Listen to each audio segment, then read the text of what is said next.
रायगडाच्या महाद्वाराजवळ दरड कोसळली. पायरी मार्ग बंद असल्याने दुर्घटना टळली.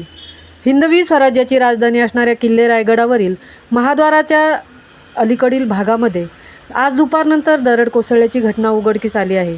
जिल्हा प्रशासनाच्या सूचनेनुसार पायरी मार्गावरून किल्ल्यावर जाण्यास बंदी करण्यात आल्याने या मार्गावर दुर्घटना टळली असल्याचे दिसून येते. या संदर्भात स्थानिकांकडून प्राप्त झालेल्या वृत्तानुसार महादरवाजाजवळ अलीकडील सपाटीकरण असलेल्या भागामध्ये ही दरड कोसळली असून संपूर्ण मार्गावरती पसरल्याने हा मार्ग पुन्हा पूर्ववत करण्यासाठी सार्वजनिक बांधकाम विभागामार्फत व रायगड प्राधिकरण अंतर्गत या ठिकाणी कार्यवाही केली जाईल, अशी माहिती बांधकाम विभागाचे उपकार्यकारी अभियंता श्री बुर्ले यांनी दिली.